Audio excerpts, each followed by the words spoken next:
Las historias, las primicias, los personajes, los deportes. Inicia la tarde con Meridiano Blue. Dirige Ricardo Ospina.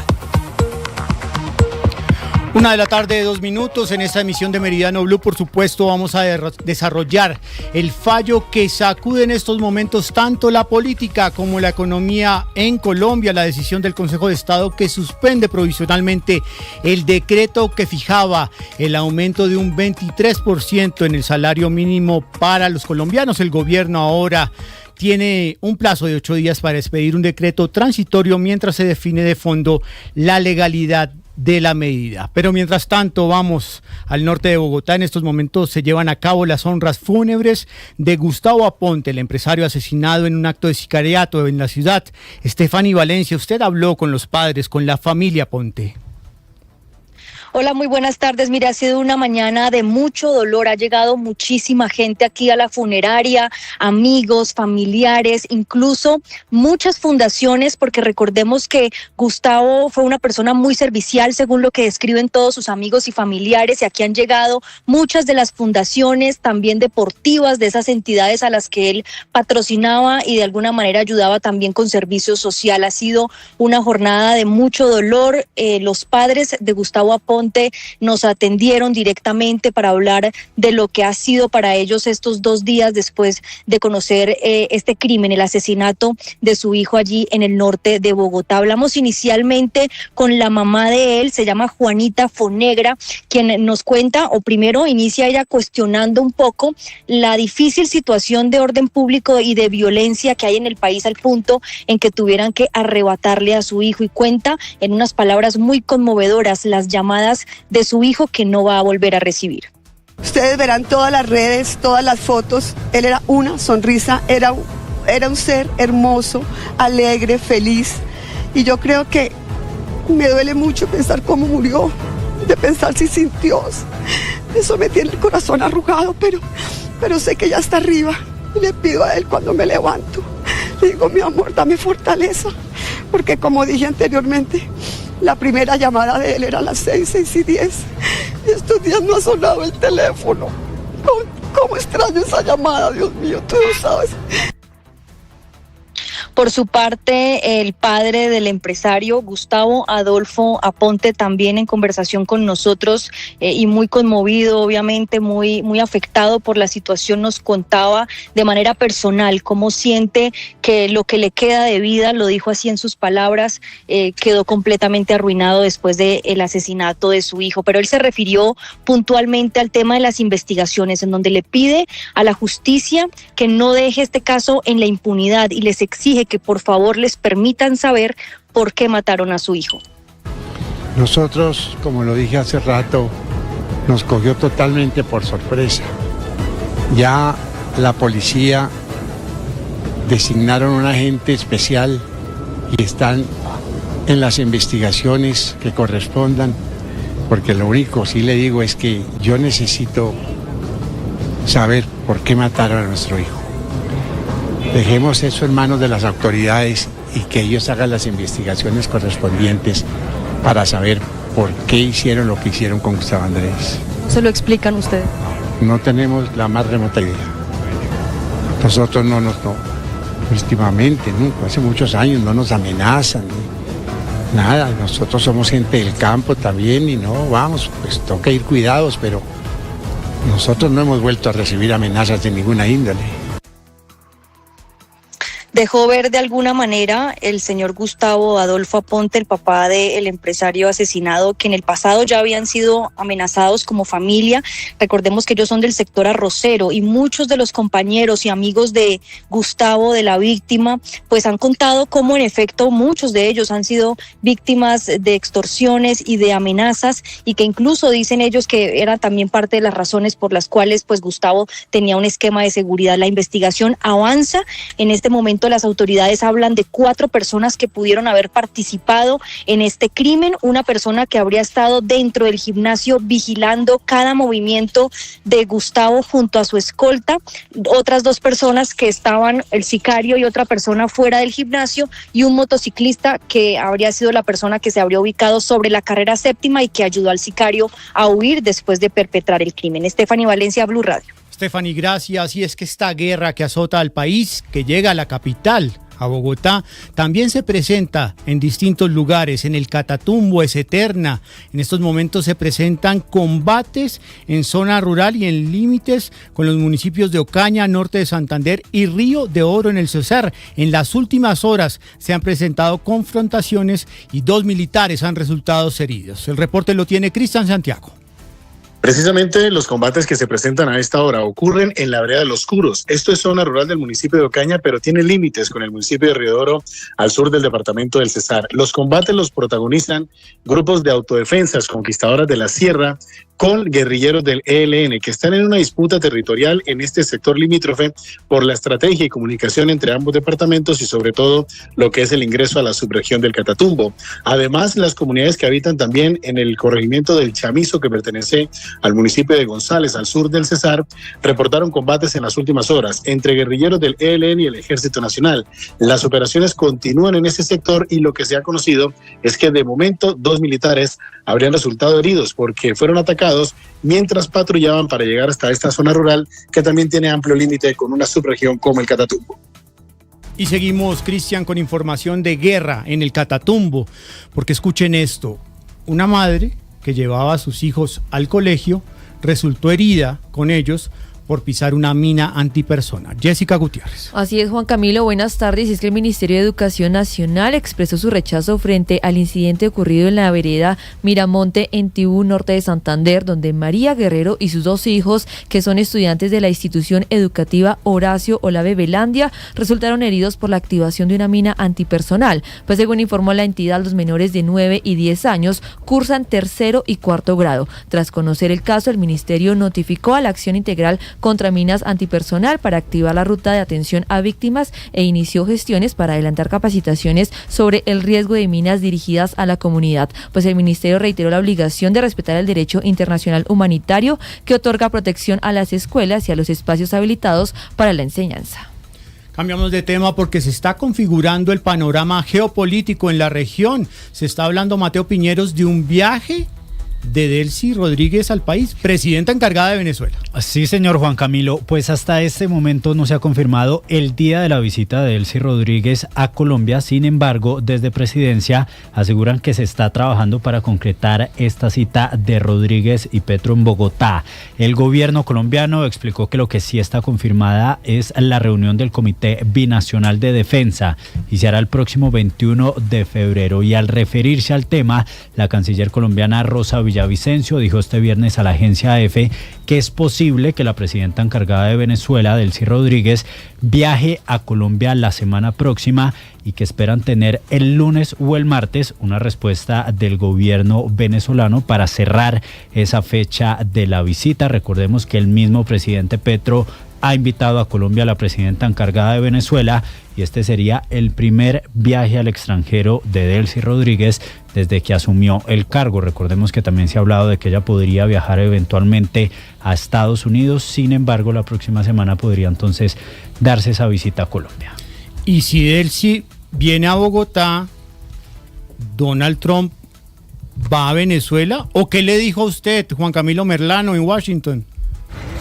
Justo antes de salir para Fort Bragg en Carolina del Norte a reunirse con las tropas estadounidenses que participaron en la operación que dio con la extracción de Nicolás Maduro, el presidente Donald Trump habló con la prensa, quienes estábamos esperando su salida. Allí dijo, por un lado, que ya estaban reconociendo al gobierno de Delcy Rodríguez como el gobierno legítimo, o por lo menos dijo que ya estaban haciendo eso frente a la pregunta de si ahora Estados Unidos reconocía ese régimen. Dijo que la relación es excelente y que están trabajando juntos. Y le preguntamos al mandatario estadounidense si piensa viajar a Venezuela. When are you planning to visit Venezuela, sir? I'm going to make a visit to Venezuela. When? We haven't decided. Are you from Venezuela? From Colombia, sir. We share a border with Venezuela. We just had a good meeting with the president of Colombia, yeah. Allí le preguntábamos a Trump cuándo piensa visitar Venezuela y él respondía: voy a visitar Venezuela, aún no hemos definido cuándo, pero lo haré. Luego nos preguntaba si eres de Venezuela y le respondía: no, soy colombiano, compartimos frontera con Venezuela, e inmediatamente el presidente Trump hizo referencia a la reunión con el presidente Petro, diciendo: acabamos hace unos días de tener una buena reunión con el presidente de Colombia. Buena reunión con el presidente de Colombia y buenas las relaciones con Venezuela, Juan Camilo, porque el gobierno de Trump acaba de levantar la prohibición para que otras empresas petroleras operen en Venezuela, ya no solamente las norteamericanas. Vamos a Caracas, Santiago Martínez. Hola, sí, el Departamento del Tesoro de Estados Unidos anunció este viernes 2 nuevas licencias generales que permiten a 4 multinacionales petroleras, además de Chevron, a reanudar operaciones en Venezuela sin sanciones. Las 5 beneficiarias son la italiana Eni, la española Repsol y las británicas BP y Shell, además de la estadounidense Chevron. Todas las transacciones de esas compañías que tengan que ver con el sector petrolero venezolano quedan autorizadas, así como los contratos para nuevas inversiones, tanto en petróleo como en gas, para todas las compañías interesadas en abrir negocios en Venezuela, dice una de estas licencias. ¿En qué se traduce esto? En que este es el levantamiento de sanciones más importante desde que comenzó esta nueva relación entre Delcy Rodríguez y Donald Trump, y apenas unas horas después de que el secretario de Energía norteamericano estuviese acá en Caracas y visitara incluso yacimientos e instalaciones petroleras fuera de la capital. En la conferencia de seguridad de Múnich, en Alemania, el ministro de Defensa acaba de advertir que todo país, incluidos los Estados Unidos, es vulnerable a la desinformación. Felipe García. Camilo, Pedro Sánchez citó el informe Riesgos Globales del Foro Económico Mundial, que ubica la desinformación como el segundo mayor riesgo global después de los conflictos entre estados, como la advertencia de que podría convertirse en el principal en los próximos años, impulsado por herramientas como la inteligencia artificial. Y en ese contexto sostuvo que la desinformación justamente también alcanzó al presidente de los Estados Unidos, Donald Trump, a quien, según dijo, hicieron creer que Colombia no estaba haciendo nada para combatir el narcotráfico. No obstante, tras una reunión sostenida a comienzos de este mes entre el presidente Trump y el presidente Petro, dijo él que ya se logró más bien un entendimiento más amplio sobre la dimensión del problema y también el verdadero papel de Colombia en esta lucha contra el narcotráfico. Felipe, gracias. Bueno, Donald Trump quiere ir a Venezuela, Delcy Rodríguez quiere venir a Colombia, pero Andrés Carmona, parece que los colombianos todavía no podemos ir con calma a los Estados Unidos porque hay una denuncia grave de una congresista que dice que su hijo lleva detenido 18 días por ICE, el temido ICE en los Estados Unidos. Así es, Juan Camilo, un verdadero drama vive la congresista del Partido Conservador, Ángela Vergara, quien a través de sus redes sociales denunció que su hijo había sido detenido en los últimos días por las fuerzas del ICE, las fuerzas anti-inmigratorias, y que prácticamente está viviendo en una cárcel en condiciones inhumanas. Escuchemos el testimonio en medio del llanto, en medio de las lágrimas por parte de la congresista. Escuchemos. Una persona que estaba a la espera de su resolución, de su situación legal, pero tenía su permiso de trabajo, pero tenía su seguro social y tenía su audiencia programada para el 2028. Un joven que siquiera tiene una infracción de tránsito. Para la congresista del departamento de Bolívar, sorprende la actuación del ICE y también de las autoridades norteamericanas, porque su hijo estaba presentando papeles para un asilo político y además contaba con todos los requisitos legales para estar en los Estados Unidos. Pide urgentemente ayuda a la Cancillería y al Gobierno Nacional para que por lo menos le ayuden a retornar a su hijo a Colombia. 1:15, recorramos el mundo a través de la información con César Moreno.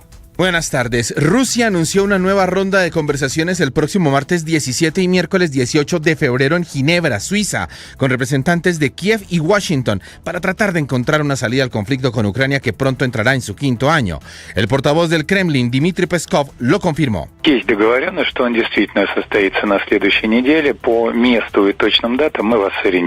Los dos países en guerra ya mantuvieron en Abu Dhabi 2 rondas de conversaciones con mediación de Estados Unidos, aunque no han logrado un avance decisivo, ya que Moscú y Kiev mantienen desacuerdos inamovibles en el tema territorial. Traducción: ninguno quiere ceder terreno. Y a propósito de este conflicto, el secretario general de la OTAN, Mark Rutte, afirmó que Rusia avanza al ritmo de un caracol de jardín en el frente en Ucrania, además de asegurar que el país invasor registró pérdidas enormes que cifró en 35.000 muertes en diciembre y 30.000 muertes en enero entre los soldados. Where they want to perceive the Russians as a mighty bear, you could argue that they are moving through Ukraine at a stilted speed of a garden snail. Esto en el marco de la Conferencia de Seguridad de Múnich. Se espera que el secretario de Estado de Estados Unidos, Marco Rubio, y el presidente ucraniano, Volodymyr Zelensky, se reúnan y sigan hablando sobre el fin del conflicto. También habrá otra reunión clave. Marco Rubio con otros líderes europeos hablando sobre Groenlandia. 3,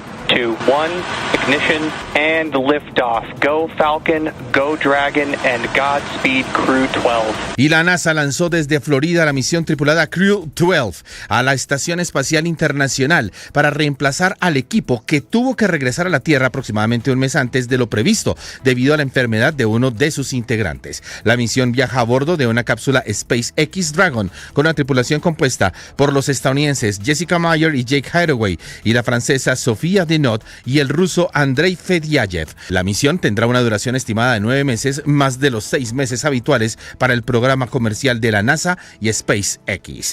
Y el Papa León XIV propuso que en la Cuaresma se haga un ayuno del lenguaje y se eviten las palabras de odio y que hieren al prójimo cuando están en familia, en los debates políticos, y esto es un mensaje como anillo al dedo en esta época electoral aquí en Colombia, o también en la comunicación. Empecemos a desarmar el lenguaje renunciando a las palabras hirientes, al juicio inmediato, a hablar mal de quienes están ausentes y no pueden defenderse, a las calumnias, dijo el Papa León. Pide además aprender a medir las palabras y a cultivar la amabilidad. No lo dejes.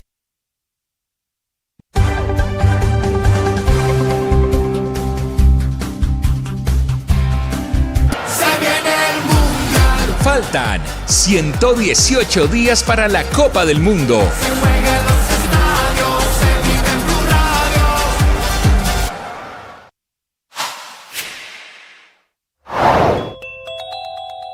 El detonante de la crisis del partido Oxígeno Verde se debe a que Ingrid Betancourt le dio el aval para presidencia a Juan Carlos Pinzón y Enrique Peñalosa y no a Aníbal Gaviria. Eso fue lo que respondió Sofía Gaviria en Mañanas Blue. Que es una grandísima falsedad, eso es una infamia, eso es decir, eso es una calumnia, no solo a Sofía, sino a Aníbal Gaviria. Para empezar, Aníbal Gaviria estaba feliz, encantado. Fue el artífice dicho por Peñalosa y dicho por Pinzón para que entrara en esa gran consulta. Entonces, eso es una grandísima mentira. Y adicionalmente, estoy encantada de que en esa gran consulta estén esos cracks, como lo es, por supuesto, mi hermano, que es el gran crack para mí, que es el gran candidato en esa lista, claramente. Vale. Pero porque lo conozco y por sus ejecutorias y porque así lo dice Antioquia. Siga la entrevista completa en nuestro canal de YouTube. En Blue le ponemos cara a la radio. Las últimas horas fueron de terrorismos, ataques con drones del ELN a bases militares que dejan varios uniformados heridos, entre ellos una mujer piloto de la FARC. Pero mientras el terror estaba en desarrollo, se conocía un nuevo decreto del gobierno premiando al Frente Comuneros del Sur, los supuestos disidentes de ese grupo ilegal en el departamento. Ciclismo, béisbol, baloncesto, automóvil, todos en Meridiano Blue.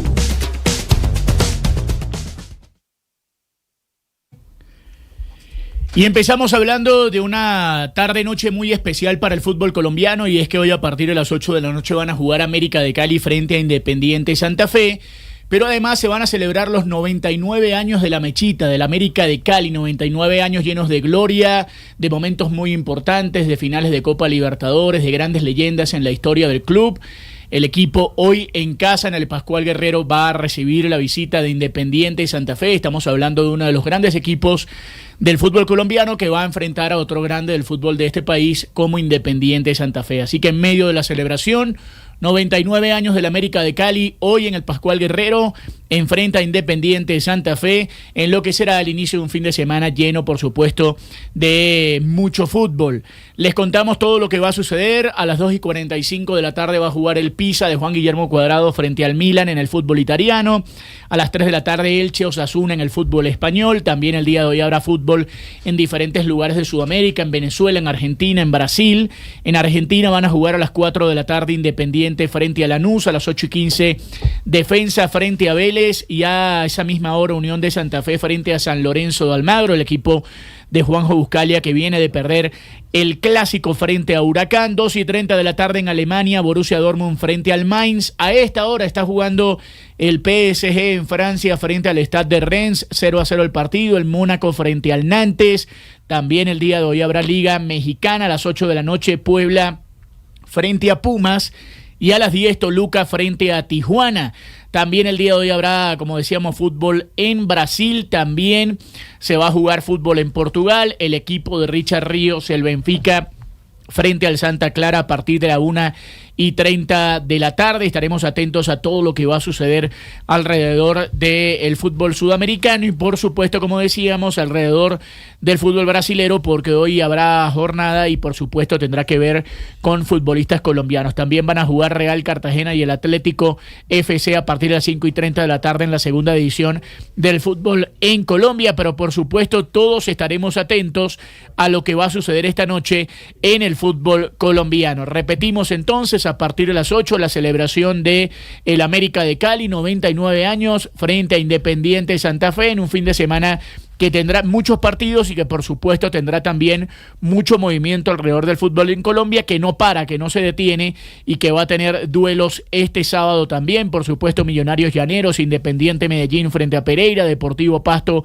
frente a Inter de Bogotá. Eso será este día sábado. El domingo va a continuar la fecha del fútbol en Colombia, también con varios partidos importantes. 2:10 de la tarde Águilas Bucaramanga, 4:20 Tolima Once Caldas, 6:30 Cali Nacional y a las 8:30 Fortaleza Boyacá Chico. Estamos atentos. Feliz cumpleaños América de Cali esta noche frente a Independiente Santa Fe.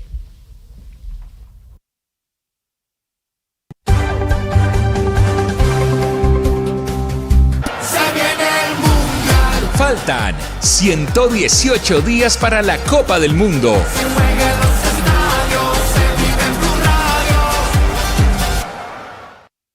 Todos tenemos personas amadas que ya se han ido, que han fallecido y nos hacen falta.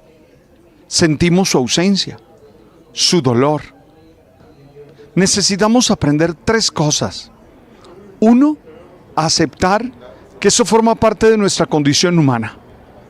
Por mucho dolor, por mucho sinsentido, es humano. Lo humano fenece. 2, aprender a dar gracias. Aprender a reconocer todo lo que esas personas fueron para nosotros.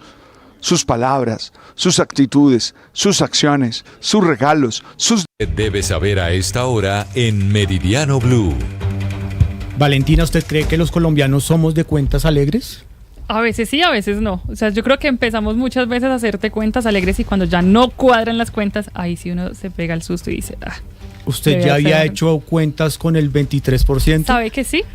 Claro, porque eso normalmente no estábamos, digamos, acostumbrados a echar para atrás ni que se cambie, y uno ya empezaba a calcular el transporte, empezaba a calcular la comida, las consultas médicas, todo esto es que va de la mano. Ya todo subió, el arriendo, todo subió, cuentas médicas el arriendo y el transporte. Exacto, el arriendo va de cuenta de la inflación, pero por ejemplo la cuota médica, el aporte que uno hace cada vez que uno una consulta, ese sí va por el salario mínimo. El transporte, el Transmilenio, de inmediato se conoció el aumento y así esto va, digamos, y también recordará que esto llevó al aumento de las tasas de inflación. Esto es como una reacción en cadena, y también esas tasas de interés de los bancos pues cambiaron las dinámicas cuando uno va a manejar la tarjeta de crédito. Eso también se tiene que hacer. Es que esto va a ser un chicharrón, sí, Valentina, porque bueno, es una suspensión provisional, sí, dice el Consejo de Estado, y el gobierno ya anuncia que interpondrá un recurso de reposición.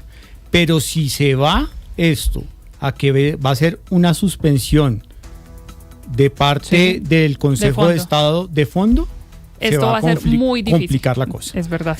Mateo Piñeros, ¿qué dicen desde el gobierno nacional, desde el gobierno del presidente Gustavo Petro, sobre la decisión del Consejo de Estado que le pone freno por ahora al aumento del 23% al salario mínimo? Juan Camilo, pues el Consejo de Estado suspendió provisionalmente el aumento de este salario mínimo del 23% para el 2026, argumentando que no se explicó de manera clara cómo se ponderaron los criterios que se tienen en cuenta para el aumento del salario, que son el IPC, la productividad, el PIB y los salarios en el ingreso nacional, también la meta de inflación, entre otros. El ministro del Interior, Armando Benedetti, anunció que el gobierno va a interponer un recurso de reposición y va a ampliar esta explicación sobre el tema.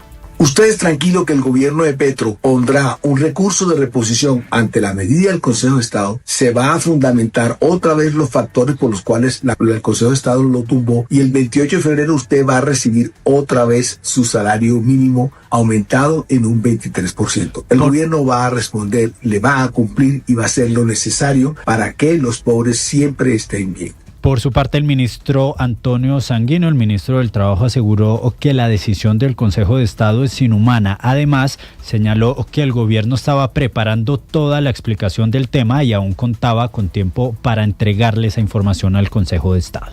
Lo que hace más inexplicable aún esta decisión del Consejo de Estado, porque tenemos tiempo por decisiones de términos de tiempo del Consejo de Estado hasta el 24 de febrero para dar nuestras explicaciones y nuestros argumentos desde el punto de vista del gobierno de esta decisión de salario vital. Y no hemos llegado al 24 de febrero, no hemos dado las explicaciones y nos encontramos con esta sorpresa. El presidente Gustavo Petro defendió el aumento del salario mínimo, asegurando que es ordenado por la Constitución y que se cumplieron los criterios económicos que antes mencionábamos. También llamó a movilizaciones y aseguró, por respeto al magistrado, el ministro del Trabajo hará una reunión de concertación de inmediato y solicitó la reunión de la Coordinación de Movimientos Sociales para estudiar la actitud y el nuevo decreto que se expedirá. Mateo, entre tanto, las empresas pequeñas, medianas y grandes están tomando de buena forma esta decisión que, recordemos, es temporal, es provisional. Sin embargo, le están pidiendo también claridad al gobierno y a las Cortes, porque aseguran que ahora es la incertidumbre de saber si mantienen ese salario o cuál es el aumento que deben tener. Laura, buenas tardes. Valentina, buenas tardes. Son varias las reacciones que se suman a esta hora. El Consejo Gremial Nacional explicó que la decisión del Consejo de Estado es provisional, es decir, no es un fallo definitivo sobre el decreto del salario mínimo, sino una medida temporal para proteger el orden jurídico mientras se toma una decisión a fondo. Además, insistió en que cualquier incremento salarial debe definirse con rigor técnico, con crecimiento económico, productividad, inflación, informalidad, teniendo en cuenta todos estos factores. Y es que la decisión también fue respaldada por empresarios de pequeñas, medianas y grandes empresas, entre ellas FENAL, con su presidente Jaime Alberto Cabal, afirmó que la medida protege la Constitución y la sostenibilidad del empleo formal, señalando que el aumento debe mantener un equilibrio sano entre los ingresos de los trabajadores y los costos que asumen las empresas. Escuchemos qué fue lo que dijo el presidente de FENALCO. Consideramos que el gobierno debe expedir, como lo dice el fallo, en 8 días un decreto ponderado, un decreto que corresponda a la realidad del país y que no afecte a los trabajadores, porque se iban a perder 772.000 empleos. Por su parte, ACOPI señaló que aunque celebra la medida, la incertidumbre continuará porque el decreto actual sigue vigente hasta que se expida uno nuevo y los salarios ya ajustados hoy no pueden reducirse por ley. No obstante, reiteró su propuesta de que el aumento podría ubicarse alrededor del 7,2% o incluso más. Escuchemos lo que dijo la presidenta de ACOPI, María Elena Ospina. Nosotros creeríamos como ACOPI que el gobierno debería expedir un decreto alrededor de esa cifra o digamos un 8.5%, ya que como sabemos la inflación subió al 5.3% ahora en enero, entonces podríamos retomar ese tema. Lo que no ha subido es el tema de la productividad, que está en el 0.91%. Mientras tanto, el presidente de la ANDI, Bruce McMaster, advirtió que el país debe concentrarse en contrarrestar los fuertes efectos sobre inflación y empleo, por lo que pide que se genere jurisprudencia frente al tema que permita evitar que actuaciones irregulares como estas no se presenten en el futuro. Finalmente, el exdirector de Fedesarrollo, Luis Fernando Mejía, señaló que si eventualmente se cae el aumento del salario mínimo, los precios que subieron como consecuencia también tendrían que bajar. Los precios podrán bajar en la medida en que, por supuesto, se decrete un salario mínimo inferior, pero todavía los precios no han subido completamente, así que dependerá del momento en el cual se decrete esa medida final. Por el momento se mantiene la expectativa y la incertidumbre avanza ante la disminución del salario mínimo. En medio de esta incertidumbre hay empresas que dicen, pues ya nos fuimos. Mantenemos ese aumento, pase lo que pase, se caiga o no en el Consejo de Estado. Alejandra Bello.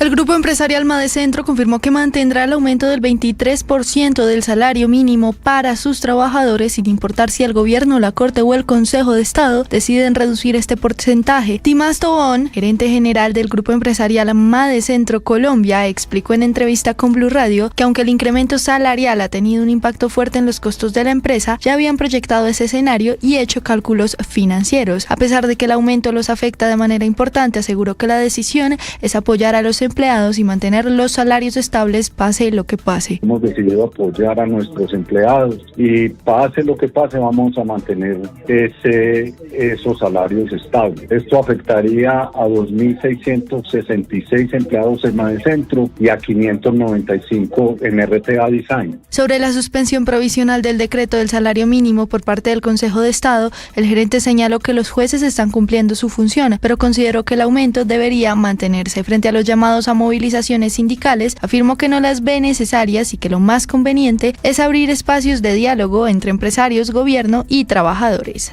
En Blue, hablan los candidatos a la presidencia de la República en 2026.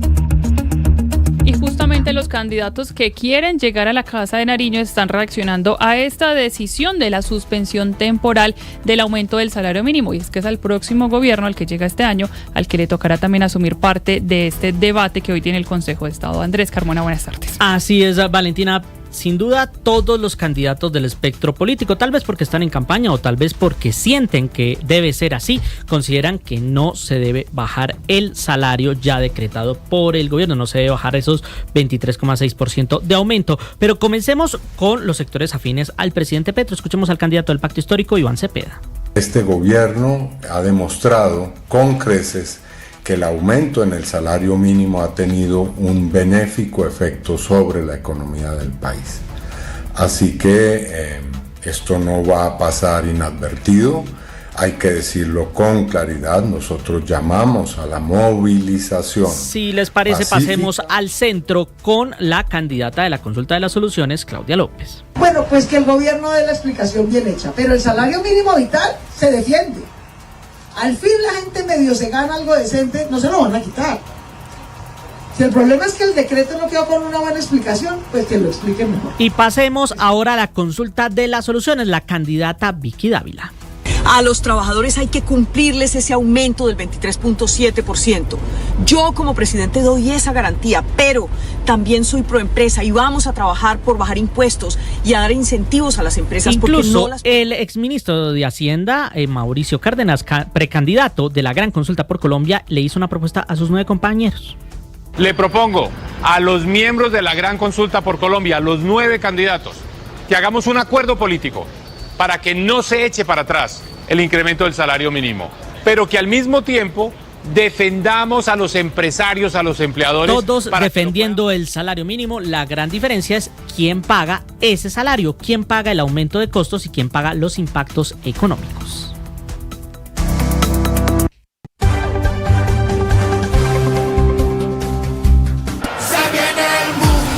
Faltan 118 días para la Copa del Mundo.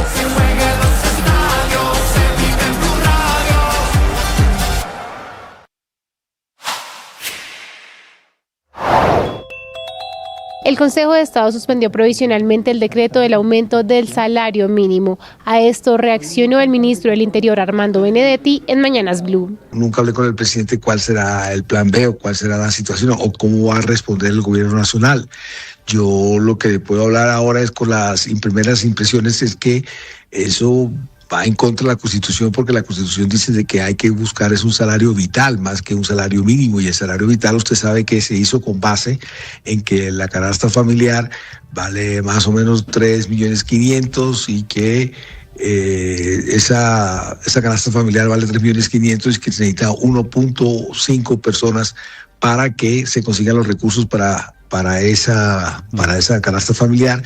Ese es un mandato de la OIT y lo dice la Constitución, y por eso con base en eso se llegó al 23% para que el salario mínimo, incluido el subsidio de transporte, llegara a 2 millones de pesos, para que las otras personas, hablando de una familia de 4 personas, lograran llegar a 3.4 millones de pesos que vale la canasta familiar. Eso era básicamente lo que se quería. Sigan esta entrevista en nuestro canal de YouTube. En Blue le ponemos cara a la radio.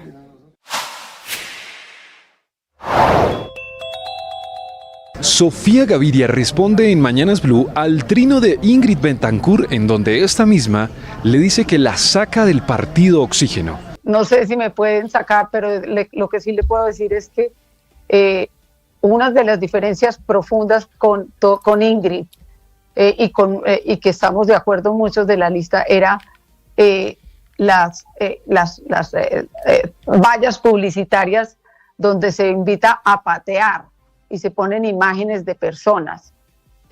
Absolutamente, Néstor, no hago parte de una campaña que invite a patear. Ese fue el detonante ya, la gota que rebosó la copa en las distancias profundas, en la forma de hacer política entre Ingrid Betancourt y Sofía Gaviria. Ese fue el detonante que hizo que ella pretenda hacerme un montaje a través de un comité de ética que solo es ella, y que filtró a los medios, y que usted lo debe tener, donde está lleno de mentiras. Suscríbase en nuestro canal de YouTube para disfrutar de este y más contenidos. En Blue le ponemos cara a la radio. Córdoba cumple 3 semanas bajo el agua y... Esta es información exclusiva de Blue Radio. Un informe de inteligencia encendió las alertas en el norte de Caquetá ante un posible plan terrorista atribuido a un integrante de las disidencias de las FARC bajo el mando de alias Calarcá. La amenaza estaría dirigida contra la población civil y la fuerza pública en el municipio de Puerto Rico, donde según los informes criminales estarían listas acciones terroristas con explosivos, drones y vehículos acondicionados en medio de la ofensiva militar que se desarrolla en esta región del país. Felipe García. Juan Camilo, sí señor, y el objetivo sería, según este informe, ejecutar una acción terrorista contra la población civil y la fuerza pública en un punto frecuentado por habitantes del municipio con el uso de explosivos acondicionados en drones, vehículos cargados también con artefactos explosivos y el lanzamiento de los llamados tatucos mediante rampas artesanales, modalidades que ya han sido empleadas por estructuras armadas ilegales y que representan, recordemos, alto riesgo para uniformados y civiles. Se trata de alias Sneider Peligroso Cabecilla, perteneciente a la estructura Rodrigo Cadete de las disidencias de las FARC al mando de alias Calarcá, quien actuaría como cabecilla de la Comisión de Finanzas en Río Negro y Cartagena del Cheirá, especialmente en el sector de la Balsa de Guaya. Según inteligencia, actualmente este hombre se mueve en zona rural de San Vicente del Caguán, en el sector de El Pato y el área limítrofe entre Caquetá y Huila. Las autoridades también investigan presiones ejercidas contra la comunidad de Río Negro para forzar la salida del ejército y la policía a través de azonadas. Alias Sneider actuaría bajo las órdenes de alias Urias Perdomo, por quien se ofrece una recompensa de hasta 400 millones de pesos, y mientras tanto ya las autoridades reforzan los dispositivos de seguridad con el fin de anticipar y neutralizar cualquier intento de ataque en el departamento.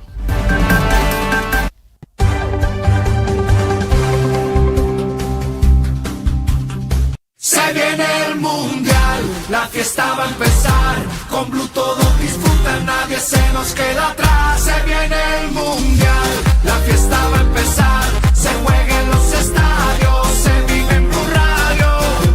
Te vamos informando cómo se prepara nuestra selección. Blue más que radio, es pura pasión.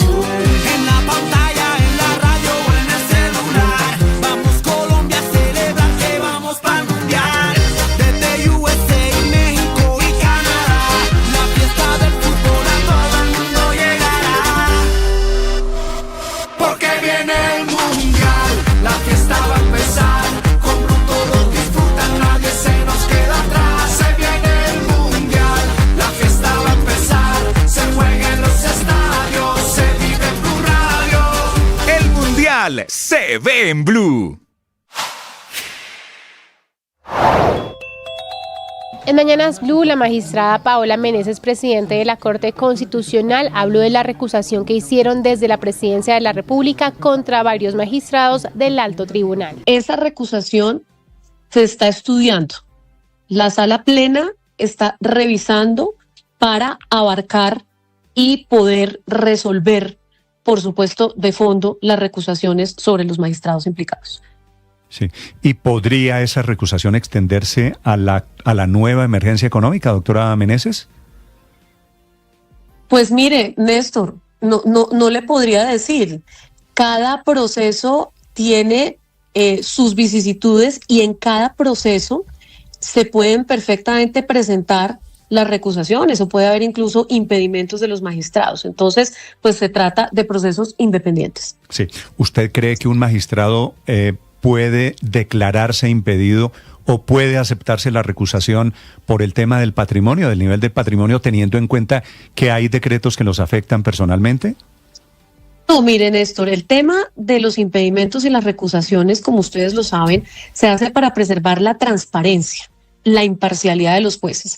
Entonces, el tema de los impedimentos, ahí hay un análisis muy personal de cada magistrado, que es el que lleva a determinar si presenta o no presenta un impedimento. Sigan estos contenidos en nuestro canal de YouTube. En Blue le ponemos cara a la radio.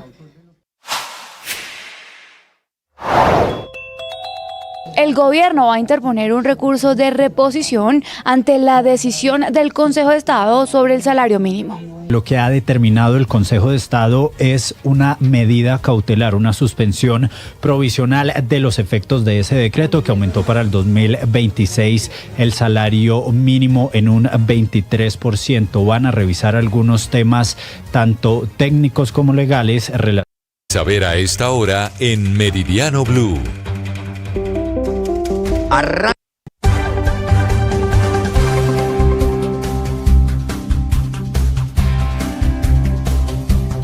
Una de la tarde, 43 minutos, y sigue moviéndose la rumba en Barranquilla por cuenta del Carnaval de Barranquilla, que hoy se está alistando para vivir uno de los desfiles más emblemáticos, donde 21 carrozas van a ser parte de este recorrido. Dura 7 horas por la famosa Vía 40. Los detalles y, por supuesto, la invitación con Vanessa Saldarriaga. Con la mejor energía carnavalera desde la fábrica de carrozas, uno de los sitios donde es posible la magia de lo que se va a disfrutar en la Batalla de Flores este sábado 14 de febrero. A mis espaldas están viendo ustedes lo que es todavía en este momento la construcción y adecuación de 21 carrozas. Durante 6 meses han estado trabajando en ellas, varias con movimientos y con efectos especiales. Se trata de todo un despliegue que se va a estar presentando para acompañar a más de 14.000 danzantes en un evento que promete reunir a más de 1 millón de espectadores. Hablamos con Juan José Jaramillo, director de Carnaval S.A., quien habló de las grandes expectativas que hay por este desfile. Mañana correrán por la Vía 40 el trabajo de más de 225 personas, nuestros artesanos, que más de 6 meses llevan en estos 7.000 metros cuadrados construyendo las 21 carrozas y los 35 trailers que desfilarán en el Cumbiódromo de la Vía 40, carrozas monumentales, con movimiento, con sonido. Será el deleite y el goce de todos los que estemos.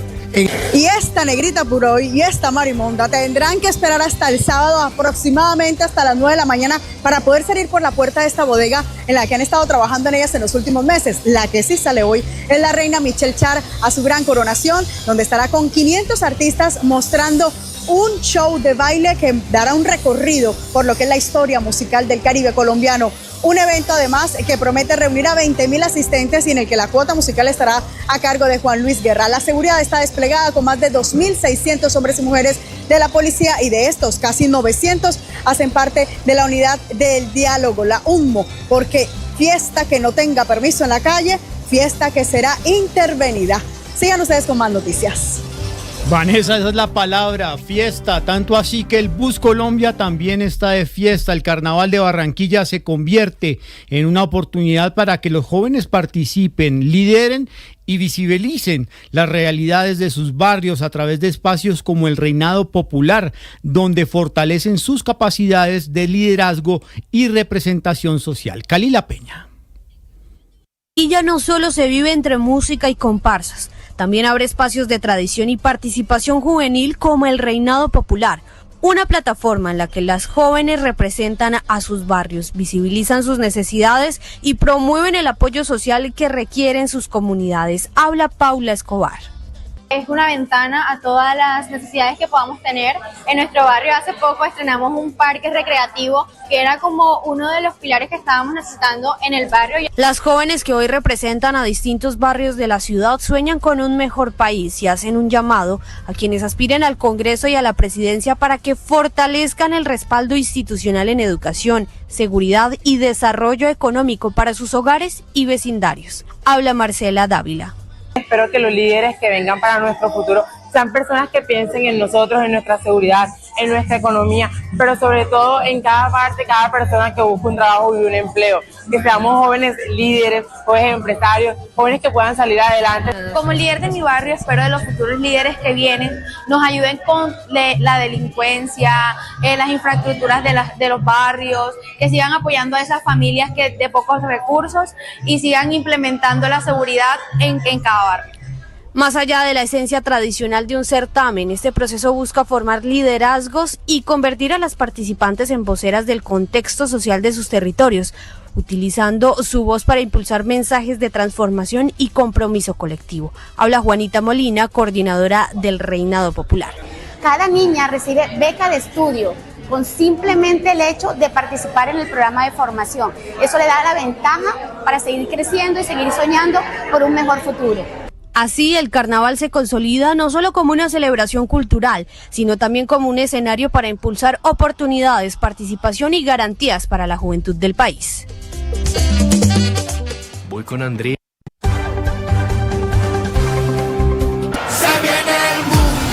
Faltan 118 días para la Copa del Mundo.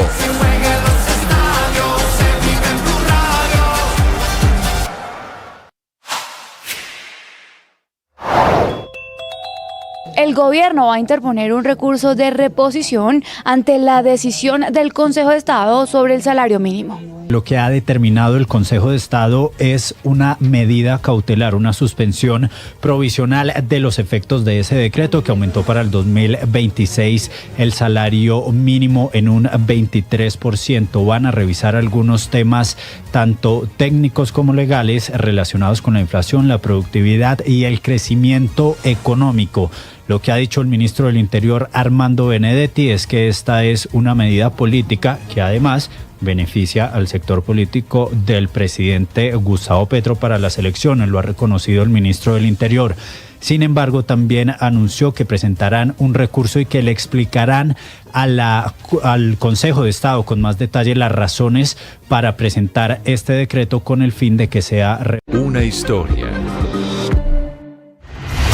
Hay indignación en Cali por un video en el que se ve y se escucha a dos policías insultando a una mujer, tan machitos, que se desplaza con su hija en una patineta por una vía de la ciudad. La policía anunció investigación. Alejandro Muñoz. Sigue generando controversia e indignación en la comunidad un video que circula en redes sociales en el que se ve a dos uniformados de la policía insultando a dos mujeres, una de ellas menor de edad, y quienes se movilizan en una patineta eléctrica por un carril exclusivo del Mío. A papi la llama al vilo, hijo de puta, doy una puta patineta. Va asustada la perra, como tiembla. Perra, hijo de puta. Esto es Colombia, papito. Ante las voces de rechazo por el comportamiento de los uniformados, la institución informó que ya se activaron los protocolos internos para determinar las responsabilidades de los dos policías que aparecen en el video. El coronel Milton Andrés Melo es el subcomandante de la Policía Metropolitana de Cali. Nosotros tenemos ya control interno de actividades disciplinarias, ya pasamos los respectivos informes, porque pues son actividades que no son normales para todo el comportamiento ético que debe tener un policía. Por su parte, Gerardo Mendoza, personero de Cali, advirtió que hará un seguimiento al proceso al señalar que cualquier conducta de policías que implique el maltrato, irrespeto o vulneración de la dignidad a la comunidad debería acarrear sanciones contundentes. Y a cumplirse ya 6 años del inicio de la pandemia, de esas restricciones que cambiaron el día a día de todos los colombianos, se abrió un nuevo espacio para homenajear a los médicos que dieron su vida precisamente por salvarlas de otros en medio de esta situación de pandemia. Umbral es el nombre de esa obra que hoy va a estar en la Biblioteca Virgilio Barco de Bogotá. La historia con Salima Férez. En la Biblioteca Virgilio Barco se inauguró la obra Umbral, creada por el artista colombiano Carlos Castro Arias y seleccionada en 2025 en el marco de la Bienal Internacional de Arte y Ciudad Vogue 25. De acuerdo con cifras de la Academia Nacional de Medicina, 460 integrantes del sector salud murieron en el país, 130 de ellos en Bogotá y cerca de 100.000 resultaron contagiados. Wilson Cubides, director ejecutivo de la Liga Colombiana contra el Cáncer.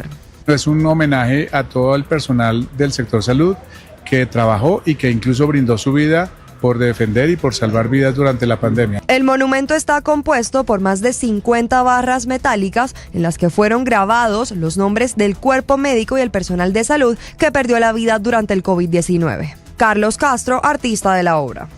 Estas barras conforman una gran cruz roja y esta cruz roja está sosteniendo un bloque de piedra de más de 3 toneladas. Entonces me parecía interesante ver cómo este esfuerzo colectivo, estas paticas individuales podían lograr soportar ese gran peso. La entrega del monumento se realizó en un acto de memoria y gratitud impulsado por la Academia Nacional de Medicina y la Alcaldía Mayor de Bogotá. Carlos Fernando Galán, alcalde del distrito. Y hoy con este monumento la ciudad les dice con orgullo que no los olvidará nunca. A las familias de estos heroicos servidores, toda nuestra solidaridad y todo nuestro afecto también.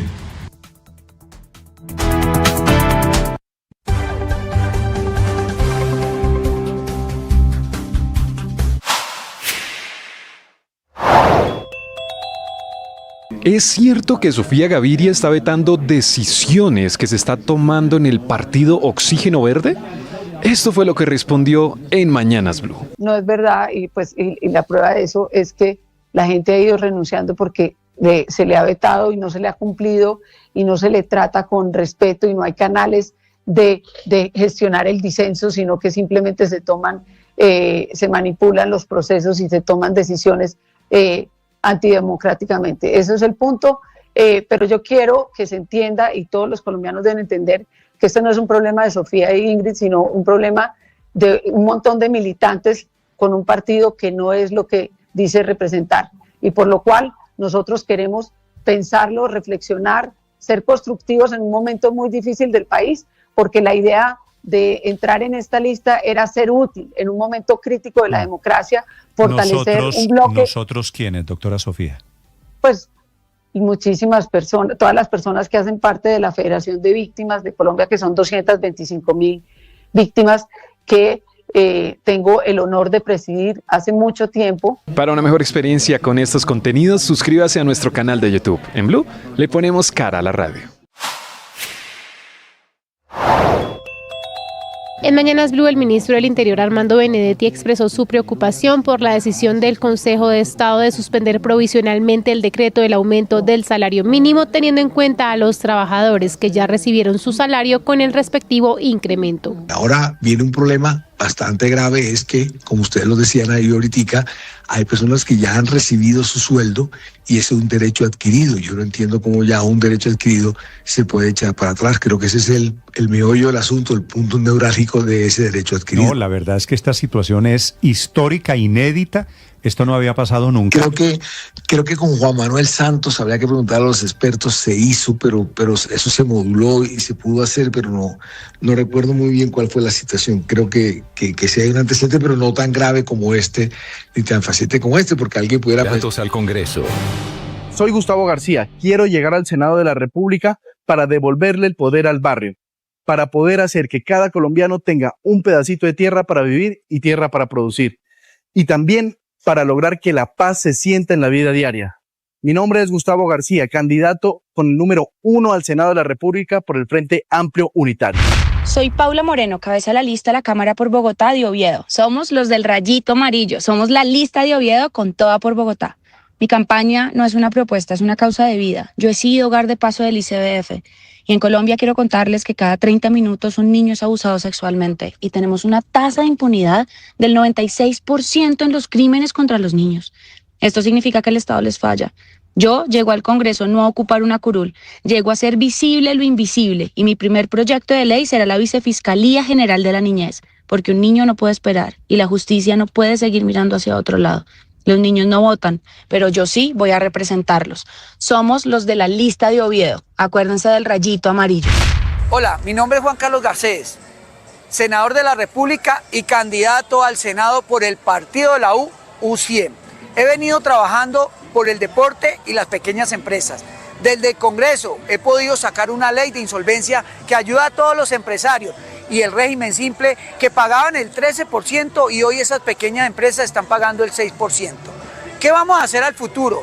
Seguir recuperando la plata en el deporte, seguir recuperando las empresas de nuestro país y darle una estabilidad a los emprendedores que quieren hacer empresa por Colombia. Vamos con todo, con el U100, por el deporte, por el emprendimiento y por las empresas de Colombia. En Blue Radio, promesas y propuestas. Hablan los candidatos al Congreso.